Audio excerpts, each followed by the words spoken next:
What time it is? It's time for Elevated Vibes right here on IntellectualRadio.com, our iHeart radio station. Now, you know the deal. I'm sitting here with Mr. Timothy Evans and the great boss man Mike B. Man, it's been a minute since we all been in the studio. That's all right. A lot together. of Together. Yeah, that's true. A lot of different things happening, and how can I say? We got to at least start with the obvious. I went around the sun one more time. It was a great cancer season. I guess we'll let the Lions take over. Well, happy birthday to you, bro. I appreciate it. I appreciate being here and being able to journey around this sun. It is a blessing to be able to journey around the sun one more time. Yes, sir. Yes, sir. Now, the second thing of obvious, the president, Joe Biden, stepped out of the race and turned over the helm to the vice president, Kamala Harris. Yes, sir. I want to hear you guys' feelings on it real quick. First of all, I think it was I am magnanimous of him to do so and to recognize. I just wish he had recognized it sooner. There was a real potential. We can't say democracy is online and not put what we know may not have been our best candidate out there. He deserves the accolades. He is, in spite of Agent Orange's allegations, on paper, one of the most successful presidents that we've had in our lifetime, exceeding even the accomplishments of President Obama, who is considered a great president as well. So that's first and foremost. I think that, the nomination or presumably the nomination of Kamala Harris as the Democratic representative to become the president of the United States does a lot for the Democrats. It energizes the base. It makes Trump look old and fudgy. But it will be a tough race. She will have to answer questions as to when she suspected that the president wasn't all there. She will have to answer questions about immigration, which was one of the things that was assigned to her, and her plans for immigration. She will have to answer questions, about things she did as a state's attorney. Now, the advantage is that Trump is so far to the right, and the things he proposes, anything she did as a attorney looks moderate. But I do want to say this before Tim talks. They have already started their attacks, and they are divisive and racial, even though they have been warned by Mike Johnson not to do that. So the latest thing I've heard is that she was a DEI hire. Yes. She was a DEI hire. I heard that as well. What does that mean? Like, most of you are there because of who you knew and got connections. Yes. This is the rare person who has come from the ranks of the average and worked themselves up. And so how dare you? How dare you? She is qualified. She has been chosen as the vice president of the United States, and she deserves the respect and accolades that goes with that. And to try to demean someone's accomplishments by saying that somehow because of her race or her gender, somehow benefited her is cruel. It is false, and I honestly do believe will lead to the party's demise. People have to recognize this, and if we don't, we will suffer the consequences of that. Well, I didn't think that they were going to try to beat Kamala Harris with their strategic plans and good ideas. So this falls right into line. What they normally do, they try to lie, and they try to make people see things on their side that are not actually happening. Gaslighting. You're right. They try to definitely gaslight. They're gonna try to use the media to to try to try to try to Diminish. diminish, to um, kind of make you look the other way, and try to put their agenda forward. So, but Biden dropping out, it was an excellent idea. I was surprised that I was so excited about her being a candidate. I was really surprised about that because I didn't like her initially. But as I read into her history, as I read into some of the things that she is for, she is way more liberal than I thought. And I think that if she gets a very energetic vice president pick, I think she'll do well. Okay. Well, my thing is, number one, I want to say thank you to Joe Biden for making that decision.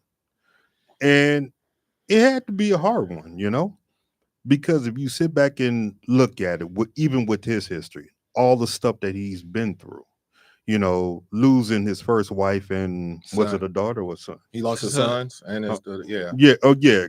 In that car accident. Mhm. And then to turn around and lose his son, but you still staying in this lane of politics and trying to build for better. So I'm gonna give him the credit where it's due. The elder statesman. Yeah, and so I can understand where it was probably a very hard decision for him to do, but still he made the decision for the better of everybody else. But who of us, when in that position, are ready to face our mortality?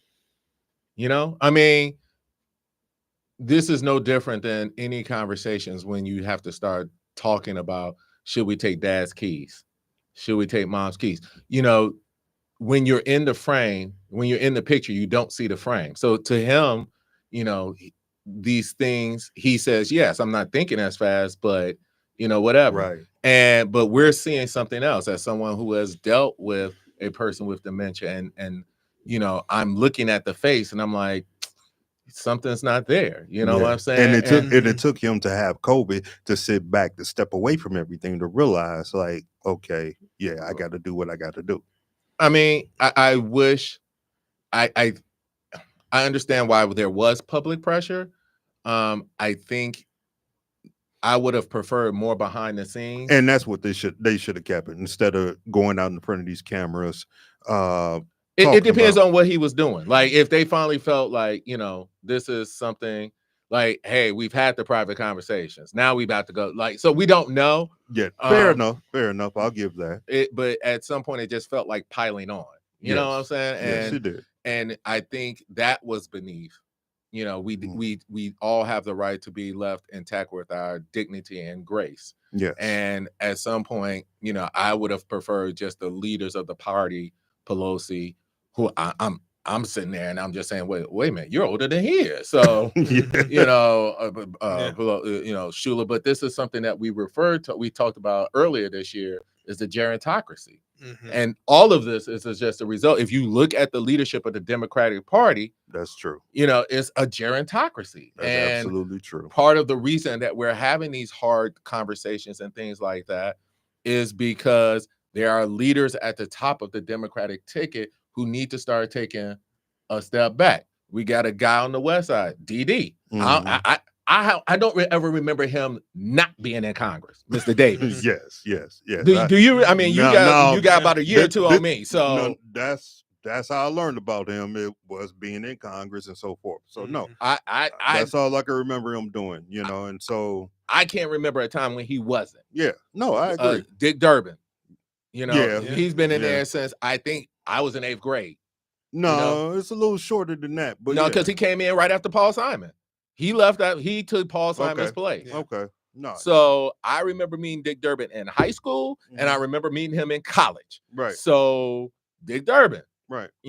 and we need to have a serious conversation, about, imagine talking to Nancy Pelosi about Twitter, Nah, that's not gonna happen.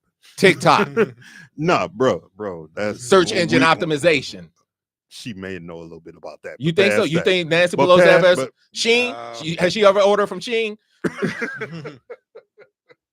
I Tim, doubt it. you I doubt it. exactly. So Well, I can't even talk about. I ain't ordered from. But you know what I'm Tim talking McGee. about, But yeah. yeah, exactly. No, so no doubt. And then just to even go further with everything, I'm glad that he's promoting her, and everybody's getting behind her, and that's what we're gonna need to do.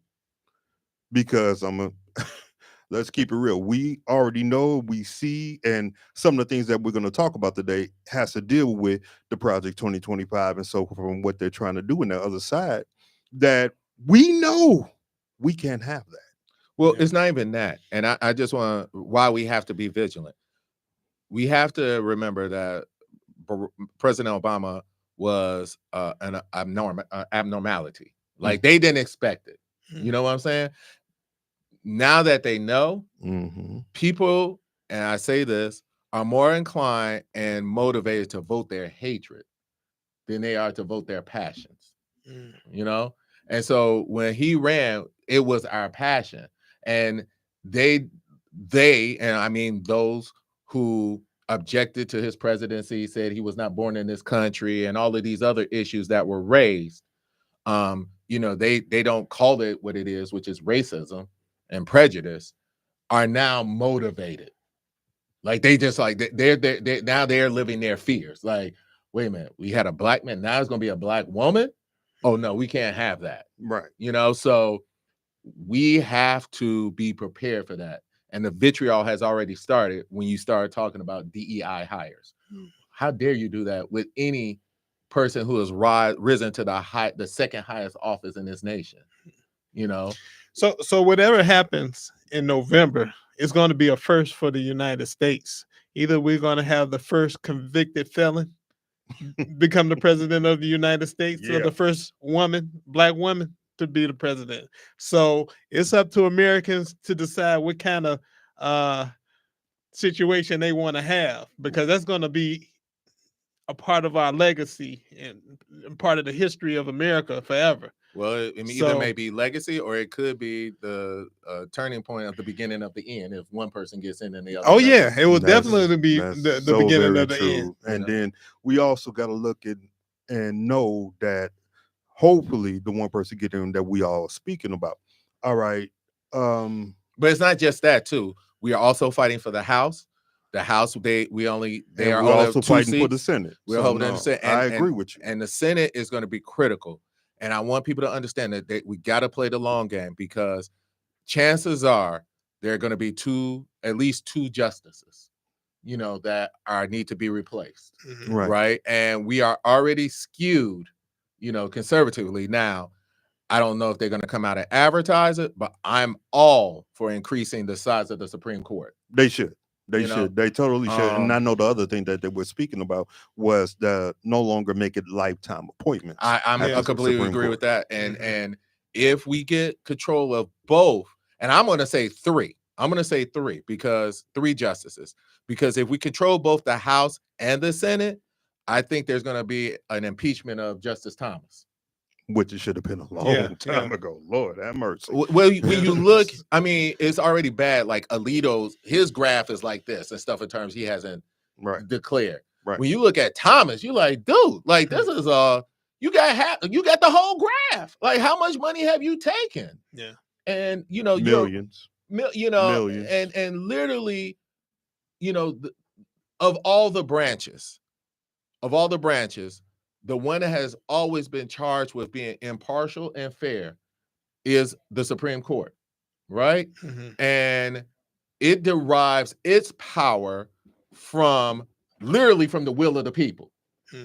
It is the only one that has technically no power. I mean, they got federal marshals, but they're under the executive branch. Yes. You know what I'm saying? So in order for the court and people to buy in, we have to believe you're legitimate.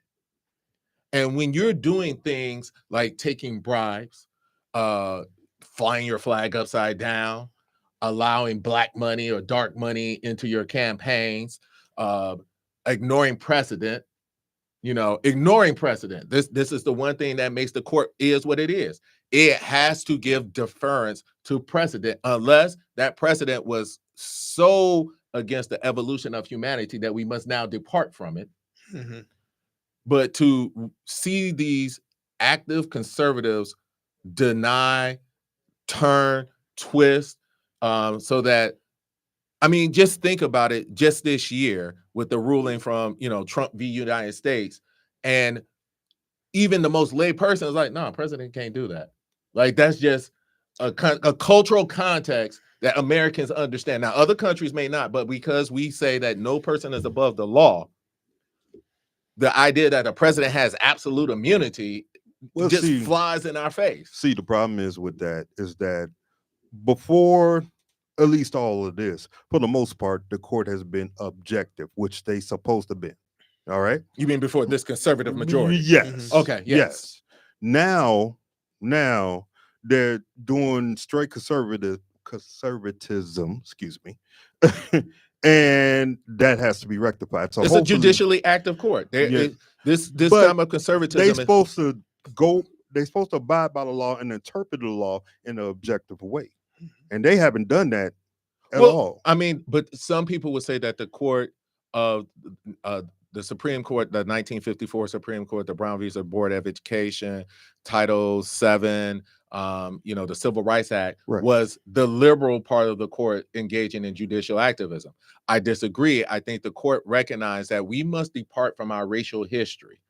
And we are, as an evolving society, we as the court have the moral justification to push these things forward. You got to remember, in Board v. versus Education, their whole argument was states' rights. Yes. Right? Yes. States' rights. Yes. The Civil Rights Act, when they said, hey, certain states have to report, hey, if y'all making voting changes, you have to get it approved by the federal government. Again, states' rights. And the court said, no, given your history, you require more observation. And that was, again, a push towards our better angels. The court is constantly trying to push us to become better citizens. When we said that criminals have rights, we know these rights because we know them on TV. You have the right to remain silent. Yes. You have the right, because we recognize that how we treat the least among us, and who is the least among us? The criminal. How we treat the least among us is a representation, and we must push ourselves forward. And so we are giving even the least of among us certain unalienable rights. But then that's the case, we should all be treated like angels and so forth, because you give one of the least among us with 34 counts. Hey, if I'm a criminal defense attorney, my first thing is go out and get you some signatures so you can start running for president. Exactly. Hey, you got busted with how many pounds of coke or how many kilos of coke? Right. Okay. Yeah. Start getting you some signatures. Hey, I'm declaring my candidacy. See what you can do. I'm Ghost from the show Power. Right. Let's see what you can do. I'm running for president. Right. No doubt. Now, real quick, before we even get into the subject, gentlemen, we already had a comment on Facebook Live that I would like you both to possibly speak upon. I'm gonna read it out to you. It says, illegal aliens in this country, the borders are open, gas prices over $5 and $6, food prices 1,000% higher, homosexuality in the school, transgender laws being changed. The Democratic Party for 60 years is almost completely destroyed Black family structure. Black people have no dignity and grace because of our ignorance until I educated brothers who are educated fools don't think that you, at least because the white matter turn on you. I'm sorry, it's just how he typed this in. Okay. The white matter. That's what it says. I'm reading it word for word. Okay. Turn on you and destroy you. after you sell out yours, sell out your other black brothers and sisters. Now, any quick responses to this, or do you wish not to respond? No, I It's either way. mean, first of all, we never our show here, whether I agree or disagree with you, I think, if you've taken the time to write the comment, we engage. Yes. So presumably, I'm not saying the writer was a Republican or whatever. And I don't think he is, but yeah. I understand the frustration of the Democratic Party and being a Democrat. And yes, sometimes it does feel as if I'm choosing the lesser of two evils. I'm not excusing that. What I am saying, though, however, is I know what the other side is offering. Yes. I know what the other side is offering. If the Democrats are offering radiation, then the Republicans are offering straight hemlock. They're offering straight hemlock. Right. Now, I'm as I'm getting older, I am recognizing, yes, there is very little difference between the parties. And that is the issue, too. No one is looking out. They have us so divided. That we're arguing about the person at McDonald's making $15 an hour instead of the CEO who done ran the thing into the ground and gets a golden parachute. We are so divided that, the senators, someone should make an app to follow what the senators are doing and trading in the stock market, because it's amazing how that much shouldn't money, even be allowed for them. But I'm it is sorry. allowed. And I agree. I know it has been agree. forever. And it's on the Democratic and the Republican side. Right. So, if someone could if they've created an app to follow Elon Musk plane, please create an app to tell me what the senators are and are not trading, so I can figure that out. Yes. All right. Yes. And so I understand the frustration. I do. Mm-hmm. I wholeheartedly. And again, it feels that the Democratic Party takes the African-American vote for granted. And as I said last week or the week before last, it has traditionally been the African-Americans that have been the bulwark of democracy. Mm-hmm. We've had to come out. We came out not having rights, World War I, and we came out. Not being able to vote in Jim Crow South. Yes. Germans getting treated better than African-Americans, and we still come out, So I get it. Yes. I get it. But what is the alternative? That's true. Okay. So one thing that I like to address is when people they're like criticizing the immigration problem, right?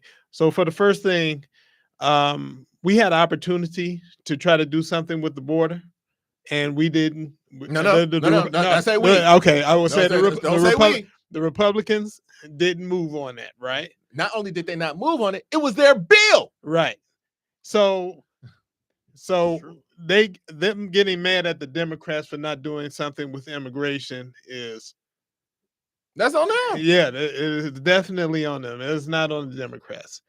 Second thing, I think their anger towards immigration and the immigrants are misplaced, because it kind of seems like to me they're saying that either America has money for the citizens of this country to help the citizens, or we have money for the immigrants. We can't have both.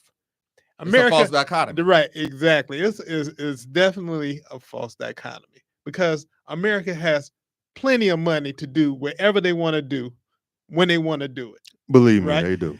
You could take 1% of the military budget and fix all of these problems. Yes. Absolutely. And they never address that. Even when I talk to people at work, they never address that. Or the people who say that they're thinking about voting for Donald Trump because of the immigration problem. They don't see that we use all of this money for different things besides helping the American people. That's what they should be angry about. Not that we are taking in immigrants. Yes. And let's stop using the word illegal. Illegal is if you've been here and your visa or all of those things have run out and you're supposed to self-deport. Mm-hmm. People have a right to seek refuge from human violations, yes. To flee persecution. That is the basis of our country. Right. People were fleeing religious persecution, and so I understand, again, the frustration. But here's the thing. do not fall for the okie doke, because what they're trying to do is to keep us divided. And so they will always find a boogeyman. We have always found it. Before it was the immigrants, it was black people, right? When it wasn't the black people, it was the Chinese. You know, when it wasn't the Chinese, we locked up our own citizens and put them in internment camps. It was the Japanese, you know? So you point to someone to say, hey, this is why we're doing it. We never ever, like I always have this great opening statement when I'm doing cases and I'm on the defense. Nobody ever comes back empty-handed from a scapegoat expedition. That's true. No one. That's so true. you find someone and you say, this is why this is happening. Right. This is why this is happening. But let me ask you this, all right? Are you going down to Florida and picking tomatoes? No, of course Picking not. up your cabbage? Of Picking course not. avocados? No, guess what that comes from? Immigrant labor, right? No. How much you got to get paid to go make up a bed at a Holiday Inn and you only get 10 minutes per room? Oh no, you're gonna pay me some chop. No, Right. without a doubt. Without a doubt. Right. So when your hotel bill for a Super 8 motel costs $300 a night, then what's the issue? Right. You know, you talk about fuel costs. Well, why don't you get on your government and ask them why they're still subsidizing Standard Oil and Amoco and all of that? These companies got billions of dollars. Your boy from Joe Manchin from West Virginia, Right. refused to back solar energy because guess what comes out of West Virginia? Coal. No, of course. So Of course. where's the anger towards that? Because a lot of times, and I think personally, and to the gentleman that wrote this, I wasn't trying to knock it. It may have sounded like I was, but I'm not. But a lot of times people have a short-term memory. All right. And the other side pushes this on you, because they know most of the time the public has a short-term memory. We got so many things that we have to handle that is on our plate as human beings that we can't remember half the things that's going on. Because see, the thing is with Joe Manchin and all them with the selling out to these big companies, that was started by the Republicans. People, but corporate Democrats went with it. Yeah, of course. Corporate Democrats went with it. But it was started on their watch. You know what I'm saying? And like you said, they went with it. No one challenged it. And I get his frustration. I was just talking to a friend earlier. The frustration that we feel over inflation is because I think for most of us around this table, our income either meets or exceeds what our parents did, but it doesn't feel like we have that institutional memory that you and I have. Doesn't feel like we're keeping up with what our parents did. And we have been sold this bill of goods that we're not working hard enough. Well, that's because, everybody got to have a side gig. That's because what our paycheck is bringing in that look good and looks good at that time. On paper. Everything else has tripled. Right, because our cost of living hasn't kept up. And that's what I'm saying. And that's the frustration. And we want to find someone to blame. That. But the frustration does not land on Joe Biden, even though that's what everybody looks and sees. But it does because our politicians can implement policies. One of the things we talked about is tying executive pay to the lowest paid of that, right? Yes. We can make our corporations pay their fair share of tax. You talk about what was in the budget. What about Amazon? No, I agree. Amazon done started charging me taxes, but they ain't paying taxes. That corporate should pay their fair share of the budget. Remember, Obama tried that. They fought him tooth and nail. I agree. Right. And then you want to give let Agent Orange get in and you want to give a bigger cut, right? Like, so literally, if you're a sandwich, the worst place to be is the meat in between. Yes. Right. And that's where most of us feel like we all just a little piece of pepperoni and a Wonder Bread piece of sandwich. Of course. Of course. So you are saying that since we're not going to get anywhere with trying to fight Congress, trying to fight the government, we got to get mad at somebody. Term limits. That's definitely the thing with the term limit. Right. Term limits. We got to bring back the unions. People need pay raise. I cost, I hate the baby boomers talking about, I went to school and I paid off my debt. School was $21,000 for all 4 years. Yeah, exactly. Now it's a whole $21,000. You can't even get a used Toyota Corolla. No, you can't. You can't. But now, gentlemen, let's get on what the actual topic was about. We do apologize, everybody. Like I said, Well, I'm just saying that we kind of jumped here and there, but we want to get on the topic, give them some time on that. Dog. Our No. people, the elevated vibe is capable of handling more than one All mental right, thought all at one right. time. Hey, I my don't have brother. I don't have a problem with it. My I'm just brother, I'm saying. just saying, like I'm let's not just insult the saying. public, you know. No, So- never that. But you do want them to pay attention to this because it is an attack on our educational system that has been happening. I mean, you could say it started from the abolishment of affirmative action, but we do know that they've been doing bit by bit, cutting different things out. Before that, what's the funny math? What was that math that came out? Under Bush, the funny math where we had to start doing multiplication a different way. What's that called? Give me a minute, man. I'm trying to think of it. If y'all know what I'm talking about, you remember when Bush came out and the Board of Education? And it was the and around the numbers, and stuff. And I didn't have kids at the time, but then you were like, wait, this new math. Wait, no, no, this time this that, and we learned. That's when it started. Yes. When we started letting corporations run the education. Because we said we had to start preparing people to enter the corporate market. And it was just like, no, education was never about preparing people to be good workers.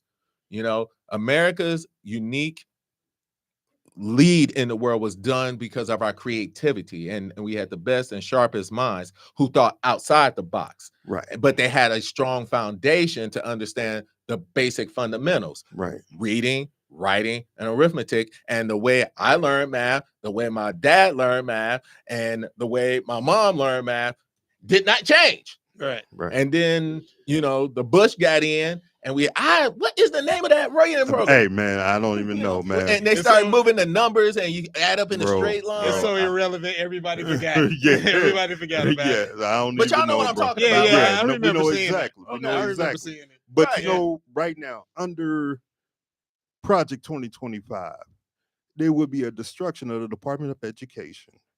We already have in Oklahoma where you must have the 10 Commandments in school. Every classroom. Right. And And then in university, Louisiana, you must teach the Bible. Which version? Very good question. I don't know.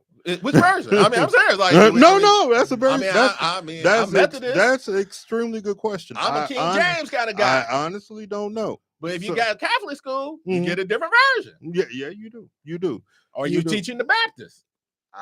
Hey, again, I don't know. But because if you start off with Baptist, you got to start off with the Book of Revelations. And I don't think that's appropriate for first graders. The Baptist start off with the Book of Revelation. I'm just saying, that fire and brimstone.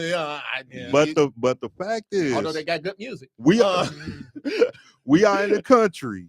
We are in a country that's supposed to be a melting pot of different peoples, just like you said about people fleeing persecution and so forth. So we are a melting pot of these people, supposed to be the best minds and all that. So how are you now going to exclude all these other people because one, they may not believe. We're a Christian nation. But we are not a Christian nation. We're one nation united under God, indivisible, with liberty and justice for all. And when would that ever be the truth for the liberty I'm just telling you what I'm just. I'm waiting on that truth. And that doesn't sound like separation of church and state to me. I've been waiting on that truth for 50 years now. I mean, but anyhow, we're one nation united under God, indivisible. With liberty. I mean, that's what we said. That's what we were taught. First grade. Yeah, we were taught that. But now as we age, we've gained some wisdom. Unfortunately, many of them have not. What's going on? Talk to me. Again, you control the mind of the population and you control the population. What did I tell you about going to war? What's one of the first things you do when you go to war? Cut off communication, right? Then you start to ingrate your population and make them hate someone. We did that in World War II when we came out with the funny posters. So are we at war? We've always been at war. Okay, so you control what the people learn. You take away their history. Think about it. Part of the reason that we are here, us, and I mean us, and I always hate to go back to the racial politics, is because we don't have a history. Our history is as uniquely American as the Native Americans. We are our own cultural species and race because we were cut off. right? We don't know Mhm. our language, right? We don't know if we were in Dabo, Zulu, me, Mandingo, but but we don't know that, right? And Yes. so we had to rely on what they told us, Yes. lazy, shiftless, this, until we got to a point in the 60s and 70s where we started saying black is beautiful. We used their words. They called us negro. It was Huey Newton and the black who said, no, we're black. You know what I'm saying? So when you control the narrative and you control what people learn, you control the people. All right, but now go ahead. I mean, okay. So in their kind of country, the country that they want, they're gonna need a group of uneducated laborers, right? Yes. Because they don't want immigrants here, right? Right. So how are you gonna get a group of uneducated laborers if you try to You highly study your history. What did they do to the slaves? They wouldn't let them read. And what did they tell them though? What manner and method? They couldn't practice their religion when they came here, which may have been some combination of voodooism and multiple gods. Mhm. What did they throw on the slaves? Christianity, and said justified it, and said that we would get our rewards in heaven, our suffering down here, and not that we're going to get our rewards in heaven. We were going to a black heaven because a white heaven was better. See, when you indoctrinate the people with religion, if you determine what the religion is, you again control the people. Right. That's exactly what they're trying to do. Control the people. Exactly. That's Yeah. exactly what this is. We now know better. We know better. Many of us, we ain't know enough of us. better. There aren't enough of us. And then we're letting people such as Wayne Waters, Oklahoma State Superintendent, he says it's necessary to document that the Bible is a necessary historical document to teach our children about the history of this country, to have a complete understanding of Western civilization, to have an understanding of the basis of our legal system. Well, I think he needs to go back to school, because again, they came here to escape religious persecution. Now, if he is talking about Christianity and the Bible in a purely academic sense, like Christianity is one of the top 3 religions in the world, and what contributed to its spread, and we talking about Martin Luther posting on the door and things like that, and all of that. If you want to talk about it from a purely academic study of theology and religion, cool. But you also got to talk about, Islam, and talk about the different faiths of Islam. You have to talk about Judaism. If you're talking about it from a purely academic historical But they will context. not do that. Yeah, that's not in their best interest. They They will just not. pretty much they just want you to go to church and listen to the preacher and then get back to the fields. You know what I mean? Or get back to the ditch. They don't need a lot of Because your educated reward will people. be in heaven. They don't need educated women. They don't need educated minorities. They don't need you to be educated, right? To get done what they want you to do. And this is just a part of their plan right here. Put the 10 commandments in every class and get everybody started. Well, how do you think? I mean, I get it, 10 commandments, everything. But how do you think the Jews feel about that? And if you have to work on Sunday, if you're especially, Hasidic Jews, how do you deal with the Amish, right? Because technically, the Amish can't, deal with technology, right? Mm-hmm. What part of the Bible do you want? If you work on Sunday, you're supposed to be stoned. So are we talking New Testament or Old Testament? I think they're going to be working on, not the Jews. I don't think they're going to be working on the Jews. The Jews are going to do what they're going to do, right? They're going to be teaching they're going to be teaching their religion, and they're going to keep their stuff in house. What they're worried about, I think what they're focusing on is the people, the African Americans and the whites that are already Christian. They already got the belief system set, probably. And then I don't think they're going to be running around trying to convert Japanese people. I don't think they're going to be going around. Well, it's Oklahoma. Right, exactly. So and Louisiana. What's the black population of Oklahoma? 0.2? No, it's pretty high. I mean, outside of Tulsa and Oklahoma City. I know it's another town there, but it's pretty high. It's pretty much up there. Okay, Nah, well, and they're just first. I think they're gonna try to do it with Alabama, South Carolina, North Carolina. I mean, they're gonna go down They the always line. set up a target balloon. Kentucky, Tennessee, they'll go all the way up the line. I would like to take a moment and recognize that I have started a new religion. It's called the Michael's Temple of Hedonistic Pleasures. We praise all hedonistic pleasures. Oh Lord. We are in pursuit of the ultimate and maximum of hedonistic pleasures. You find your divinity when you reach out and inward and touch your hedonistic pleasures. I have 69 commandments. All right. You're gonna make some money off that, bro. Well, I have 69 commandments. Step 1, we'll open our door for fun. 2, now give me your tongue. Yeah. Number 3, just don't bumping grind. Just don't end up like a certain individual. Well, I'm just saying he might be my choir director. So, should you choose, won't you come? The doors of the temple are now open.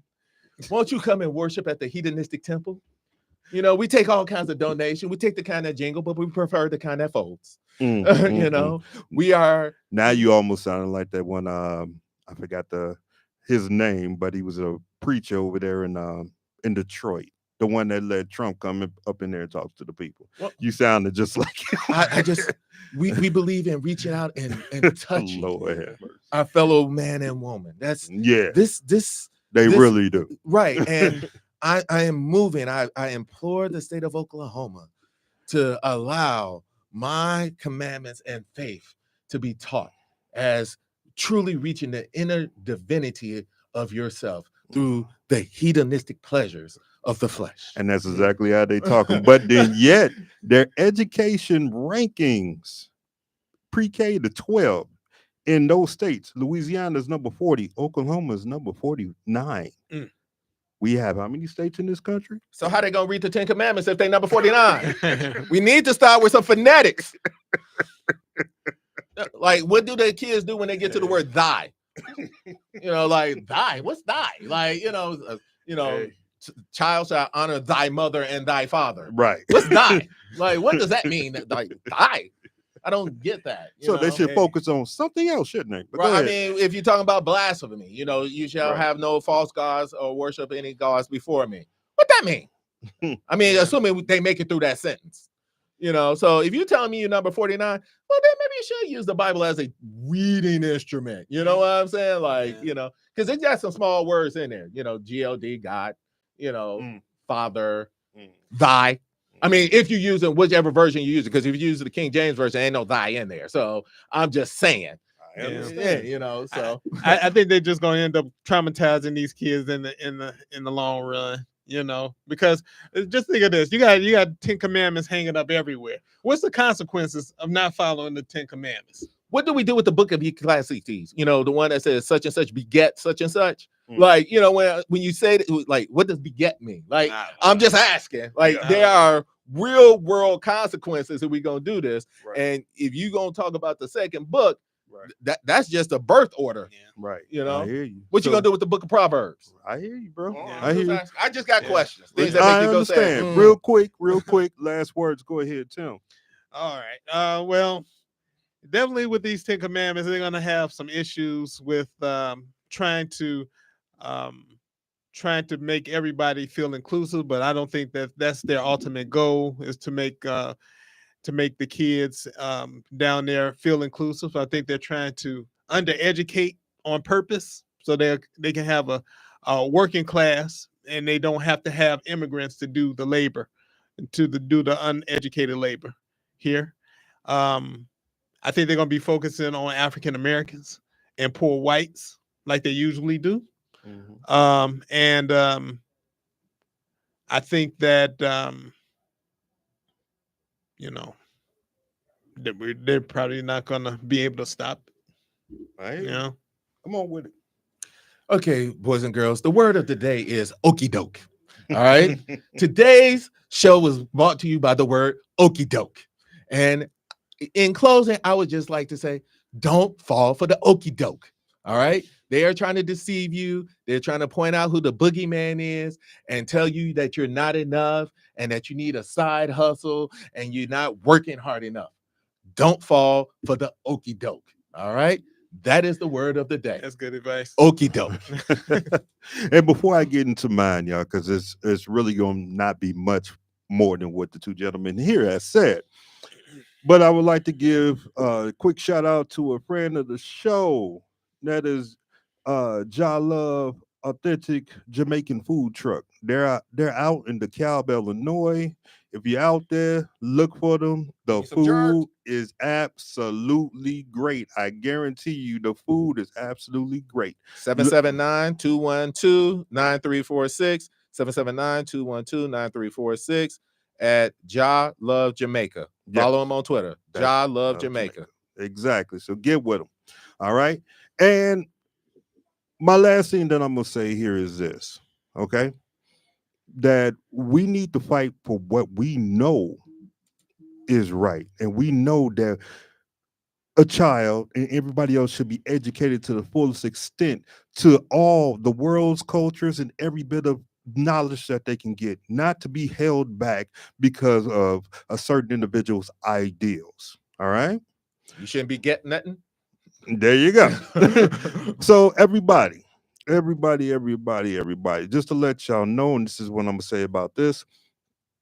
Next week, and this is very important that we get with it. Next week, we are going to speak about what happens on November 6th, 2024. November 6th, not November 5th. We know what we got to do. We got to vote.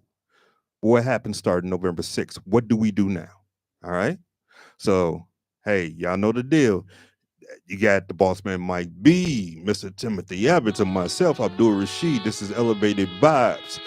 Stay tuned for the Denasha Harrison Show. We'll catch y'all next week. Peace.